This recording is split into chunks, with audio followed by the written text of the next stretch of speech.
Welcome back to Skyline Stroll, and today we are going to be discussing the dreaded topic of sleep. Ba-bum. Alright, so for this we're going to have to address what keeps us up at night and address why sleep is so important for one. So when I was younger, I was quite the insomniac as a kid. I was always full of energy. My mind was running a million miles an hour. Growing pains would keep me up late at night, and I just didn't sleep much. So when I became a young adult, I had kind of adapted that habit, and I stuck with it. I wouldn't sleep much. I'd sleep for a couple hours each night. I'd be up real late, and I'd get up early anyway. And so in my early 20s, I was always kind of cranky in the morning. I was sore all day. I'd be stressed out easily, be kind of paranoid. I'd feel lethargic. I'd have brain fog. I couldn't focus. My thoughts would be scattered. I could go on and on. But the point is, it's hilarious how small a connection I could have made back then to fix a lot of problems. Just go to bed, jerk. Go to bed and sleep. That's all it would have took. So as I got older and learned the priority of sleep and the power of it, I also learned to get better at doing that. So, for starters, learning to reassess how you see being calm. If you see being calm as a state of vulnerability and weakness, then anytime you're in it, it's gonna be almost its own trigger to come back to alertness, which isn't good for you. You don't need to be alert 24/7. There should be peace and quiet in your environment. You need those things to get by. So, calm isn't bad. It's a necessary state of being. Relaxed is the same deal. And I wish someone would have told me that when I was younger. You should be calm, you should be relaxed sometimes. You should try and declench your jaw a little, do some breathing, and focus on just genuinely resting a bit. So I wish people would have put more emphasis on that. But honestly, the modern world really does the opposite. Things are so fast-paced now. People are working longer and longer hours and need a side hustle to get by and are trying to live life on top of all that. So burnout is kind of seen as this badge of honor in society. And I don't agree with that. Burnout is a condition we get when we are just burning ourselves too thin. So instead of just losing to burnout and seeing it as this trophy and being upset with people who aren't burnt out because they're not burnt out, let's try and restore our energy. They say if you sleep shorter, you live shorter. And I think that's probably true. I know a couple of people now who died younger, and they definitely weren't the people who went to bed on time. So understand that you're not losing that time. You're not it isn't time lost. It's time spent on improving the quality of the other 16 hours in a day. If you sleep for 8 hours a day, which is what is really kind of needed to get a hearty amount of rest and be functional, then you're going to be more functional during your other waking hours. And that, you can do more with that 16 hours than you can with the 19. Because if you take the 19 hours and only sleep for 5, you're going to wake up and you're going to be exhausted. You're going to be foggy-brained and slow-moving. And so those 19 hours are probably not going to get as much done as you would have in the 16 if you would have took your 8 hours of rest. So learning to see rest as a necessity and something you need, not like a luxury or a point of weakness or something. Really, really, really important. Reframe how you see rest and sleep. Understand you need those. And most people can't just go and flip a switch and be out like a light. Most people need to genuinely unwind. Put on some low stress content, maybe do something like reading or a puzzle or something else you enjoy that's more hands-on and kind of boring or slow. and just generally find some chance to unwind. Don't watch like some real high octane action or some drama on the social media right before bed. It's gonna get you all hyped up, some rage bait like that's not gonna get you sleep. You're gonna have all kinds of things on your mind, so try not to lose your peace of mind in general, because once that's rumbled, you're not going to get much rest at all. All right, on top of that, restlessness. Let's say you do have the habit of overthinking. You got a lot on your mind when you went to bed tonight, and because of that, what happened is you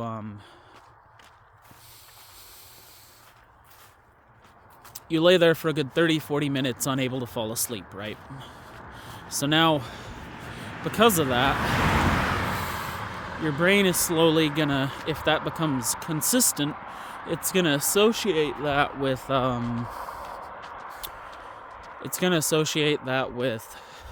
being awake. Like your bed will become an alertness trigger, and that is a serious problem. So if you're laying there and you're unable to sleep, understand that your body's sending you a message of, hey, not ready yet. So get up, do something, trot about a bit, do something unwinding though. Don't go pump lead at 3 a.m.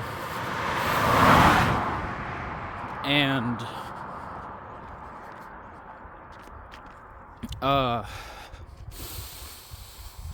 so then once you get that tired cue again, go lay back down. Some keys to a good sleeping environment, from what I can tell, that have helped me. 1, keeping that bedding clean, even if it looks clean, like send her through the wash once every other week at the bare minimum. And I lint roll my outer cover because I have a cat and a big old dog. So I gotta suggest, keep that bedding as clean as you can. This can also help keep allergens out of your environment, which can help prevent breathing issues, which can help prevent sleep apnea. So really important to do.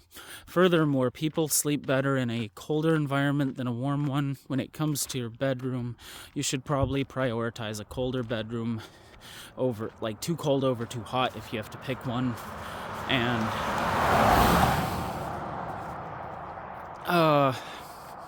on top of these things, try to limit and control your light and blue light exposure. Try and get some direct sunlight right away in the morning when you first get up. It'll help generate some alertness right away. It really does. I thought it was crazy when I first heard it, and then I started going somewhere to a window and just checking out the outside of the house first thing in the morning and looking outside. And it does. It's not quite a cup of coffee, but it does kind of wake you up pretty quickly. So I gotta suggest trying the light control at night. You really want to restrict that blue light. You can turn on comfort view. You can just turn off the TV after a certain time of day. A lot of people talk about, I have like 4 alarms set in the morning to make sure I really get up. Why don't you set a bedtime alarm? Oh, bedtime alarm time at 11:30. I'm off. I'm heading the hay. And these are just a couple little tricks that can help you sleep. We're starting kind of small before we get into the mind and sleep. So when it comes to the mind and the body, we do all of our healing, not all, but most of our healing, while we are asleep. So if you have experienced trauma leads to stress. Stress is a prominent killer in this world. And so stress will also help prevent sleep. And if you are asleep, your dreams are somewhat, even if you don't fully understand it when you're like awake, it's your subconscious trying to sort shit out. So being able to actually hit REM sleep is pretty critical for putting your mind back together when it's been absolutely hammered by life. And the mind and body are connected. So if your mind is permanently wore down, your body is going to permanently be wore down. So if you're not able to reframe how you see rest and get it as you need it, then you're not going to be able to deal with the day-to-day blows, because every day we encounter adversity. That's just part of life. You're going to encounter adversity. You're going to encounter hardship. You're going to have rough days, and you're going to have a natural amount of stress. But if you're not resting, you're not going to be able to control and ventilate and heal up that stress as it hits you. So what becomes the slight blows of each day become a mountain of unhealed stress-related debt. And next thing you know, your body's begging you for a break, constantly wore down and slow, non-cooperative.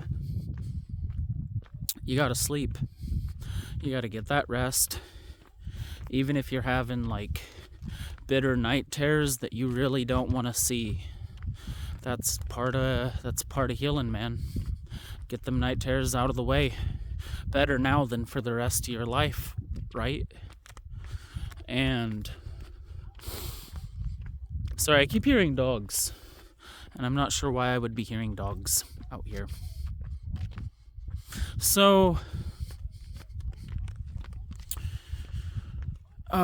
where was I? On the sleep topic. Let's get back to that. So honestly, I've been recently slipping up lately too. I had been getting pretty good at managing my own sleep and just sleeping better in general.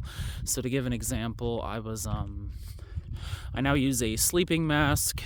I understand if I get a certain amount of physical activity each day, I just will get a set amount of sleep each night. If you're not getting enough activity, you're not going to burn enough energy. It's going to be hard to get rest. So maybe try to prioritize some activity each day, especially if you have a sedentary job. And I get it, people work really long hours, which leads to my next topic. You work a 10-hour day, you work a 12-hour day. Well, you're going to subconsciously feel a little robbed at the end of the day when you're getting off work. Instead of just being able to do one or two chores and then hit the hay real quick, what you're going to do is you're going to sit up and get on your phone and watch some of your favorite show and possibly be up at 4 a.m. even though you know you needed to go to bed because you have work in the morning and have another 10+ hour day ahead of you. Why'd I do that? Well, it's called revenge staying up. And I don't know if that's a medical term. I just heard it a couple years back on like one of these other self-help channels, by the way. So bear with me. But pretty much it's this premise that subconsciously, if you feel like you didn't have, like if your day was taken from you, if you didn't get you time, if you didn't get what you needed to do done that day, you're going to kind of like subconsciously make yourself stay up to feel like you're kind of cheating the timetable and getting to like, I got my time anyways, take that day. But really you're borrowing from your future self. So keep that in mind when you make that decision. I'm not saying we should never do that. I'm saying sometimes when we do that, it has a deeper cost than we realize. Medicine is very, very expensive these days. So I strongly recommend prioritizing rest, because rest equals healing. If you're getting some amount of natural healing, you're almost kind of getting one over on the goddamn doctor and his need to take every dollar in your bank account. So, like, yeah, go see the doctor as needed. I'm not saying you shouldn't. I'm more saying if you make sure to prioritize sleep and rest and control your stress, then you're going to need a doctor for a lot less and a lot less often. So,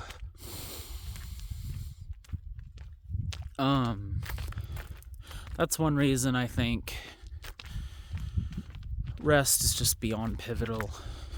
And modern life really is like a lot of stress. There's a lot to be concerned about in the modern day. So being able to get that full period of downtime consistently will help us be ready to handle the chaos of today and tomorrow and the next day.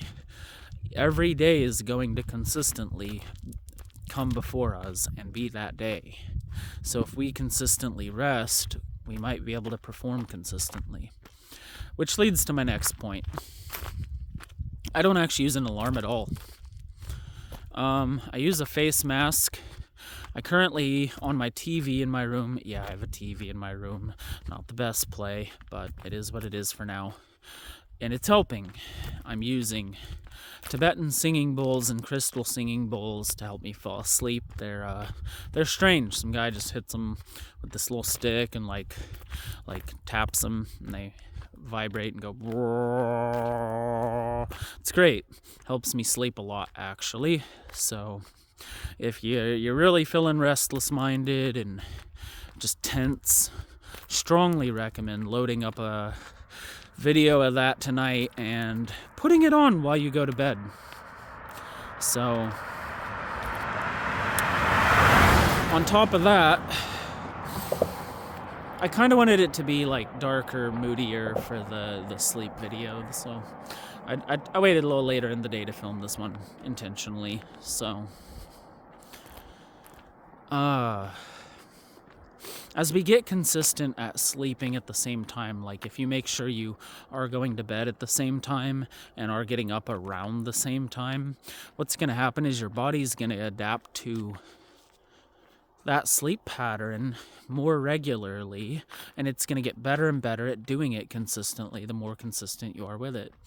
So try and get a job that can give you at least a consistent work week. That way you can have a consistent sleep schedule. Just that alone will make a huge difference in your life and is such a great starting point if you are so far behind on rest. Furthermore, when you start doing some of these things and actually do hit REM sleep, for the first week or two, that isn't going to really matter. You're not going to really see a difference. You're so far behind on rest and sleep and things like that you're paying it back. You were in the negative, and now you're trying to get back to zero. And once your wear and tear bill is back to zero, then you can start using rest to build up energy. But in the meantime, you have a debt to pay off. So yeah, those first couple of times you actually manage to hit REM aren't going to really matter, because you're so far behind on rest, especially if you're someone who's had sleeping issues for a decade. A couple nights of hitting REM isn't going to change your life for the better out of nowhere miraculously. Becoming consistent at getting to REM and staying in REM will do that. So that's another piece of advice that I think really is more relevant than people give it, and as simple as it sounds, it's not easy to do, but be consistent. I was up too late last night. I worked a long day at work yesterday, I worked over, and so what did I do? I stayed up a little bit and I watched a couple extra YouTube videos, and I could have just gone to bed. And I wouldn't be tired today. But I am tired today. So tonight I'm going to go back to my regular bedtime, and we're going to hopefully do that all week. So to recap, reframe how you see rest. Become consistent with your rest. Try your luck with a going to bed timer alarm, not just a waking up alarm. Use temperature and lighting to your advantage. I sleep with a face mask on. It really keeps the light out of my eyes and helps me just keep them shut and get to sleep. Maintain a consistent amount of physical activity in your life. If you're not burning much energy, you're not going to feel as motivated to rest. Control that stress. Stress is the killer of sleep and you. Beat it. And lastly, try not to get so caught up in thinking about sleep itself, like it's this big troubling thing, and the more you think about it and treat it like a problem, the more it's going to become this giant problem. So just try to make it fun, make it something good you look forward to. Maybe there's some kind of treat you can give yourself as you're going to bed that will help you see it as a positive thing you're looking forward to. Really cultivate that bedroom environment to be somewhere you want to go rest, somewhere that makes you feel comfortable. It doesn't need be the conventional bedroom. Like if you need a little cozy like cranny bed or some like top bunk, even though it's just like your room or some weirdness, man, whatever helps you get that rest, it's worth it. So cultivate that bedroom to be where you're going to sleep. And good luck tonight, guys. It's getting a little bit dark, and I should probably focus on getting a little bit of rest before bed and work tomorrow. Have a lovely night, and good luck getting to sleep tonight. Bye.